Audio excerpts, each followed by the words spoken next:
अस्सलामुअलैकुम dear viewers.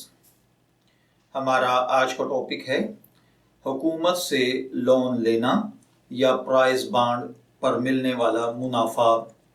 ये एक सवाल है जो एक भाई ने पूछा है। वो कहते हैं कि आजकल अमूमन हुकूमत मुख्तलिफ परसेंटेज पर यानी सूद पर लोन दिया करती है। क्या ये लोन लेना जायज़ है या नहीं? अगर किसी की जॉब ख़त्म हो गई हो तो क्या वो ये लोन लेकर बिजनेस स्टार्ट कर सकता है या नहीं? अपना घर बना सकता है या नहीं? या इसी तरह अगर कोई शख्स प्राइस बॉन्ड ले ले तो क्या ये हलाल है या नहीं? और उससे अगर इनाम निकल आए तो इसका क्या शरई हुक्म है? तो देखिए भाइयों और बहनों, हुकूमत जो भी सूदी कर्जा दे रही हो उस पर मार्कअप जितना भी कम क्यों ना हो उसको लेना, इससे कारोबार करना, इससे मकान बनाना ये जायज़ नहीं है। बल्कि ऐसे भाई को चाहिए कि किसी इदारे या किसी फर्द से बिला सूद कर्ज लेकर अपना कारोबार शुरू करे तो इंशाअल्लाह उसमें बरकत होगी।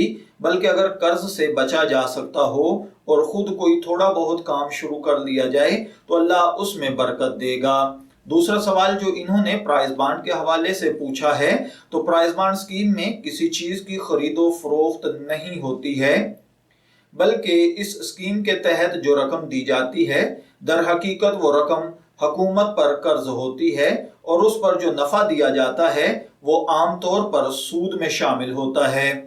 इस तरीक़ाकार की पूरी वजाहत अगर मैं करूं तो कुछ ऐसा है कि हुकूमत हर प्राइस बॉन्ड वाले शख्स से उसके दिए हुए कर्ज पर सूद देने का मुआहिदा नहीं करती, लेकिन इनामी बॉन्ड हासिल करने वाले तमाम अफराद से बहसीयत मजमूई ये बात बहरहाल तय होती है कि वो इनमें इनाम ज़रूर तकसीम करेगी। अगर वो ऐसा ना करे तो इनामी बॉन्ड रखने वाला हर फर्द इनाम तकसीम करने का मुतालबा कर सकता है, बल्कि वो बजरिया अदालत भी हुकूमत को इनाम की तकसीम पर मजबूर कर सकता है।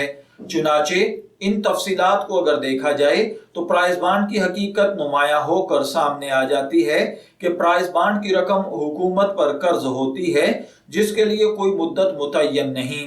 जब चाहें आप ये बॉन्ड देकर रकम ले सकते हैं। अब ये भी समझ लीजिए कि बॉन्ड्स रखने वाले को बसूरत इनाम जो कुछ मिलता है वो इसी कर्ज की बिना पर मिलता है जो बहसीयत मजमूई जुमला इनामी बॉन्ड यानी प्राइस बॉन्ड रखने वालों से मशरूत है।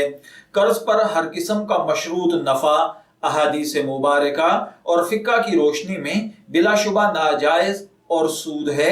इसको वसूल करना और अपने इस्तेमाल में लाना नाजायज और हराम है। जितने रुपए का इनामी बॉन्ड निकला है उसी कदर रकम वापस ले सकते हैं, यानी जितने का आपका बॉन्ड है आप सिर्फ वो रकम वापस ले सकते हैं, उस पर इनाम वापस नहीं लिया जा सकता। इससे जायद यानी आपकी बॉन्ड की प्राइस से जायद जो रकम है अगर किसी ने वो वसूल कर ली है, यानी वो इनामी रकम अगर वसूल कर चुका है तो अब उसको चाहिए कि वो इतनी रकम के बॉन्ड्स लेकर जला दे, फाड़ दे या जाय कर दे, या अगर ये मुमकिन ना हो तो फिर हुकूमत को सूद की रकम वापस पहुंचाए, वरना किसी भी तरीके से वो सूदी रकम हुकूमत को वापस की जाए।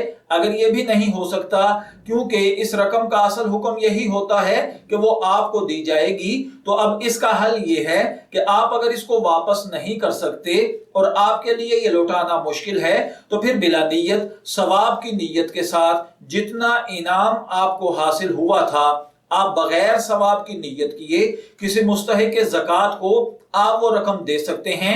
इकट्ठी देना चाहें इकट्ठी दे दें, वरना थोड़ी थोड़ी करके आप वो रकम अपने अखराजात को कम करते हुए या अपने कारोबार में से निकालते हुए उस शख्स को जो मुस्तहिक ज़कात है दे दें, तो आप इस सूद से बच जाएंगे।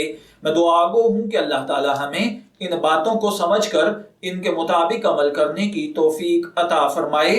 शब्बीर अहमद को इजाजत दीजिए, फिर हाजिर होंगे किसी नए टॉपिक के साथ। तब तक के लिए अल्लाह हाफिज।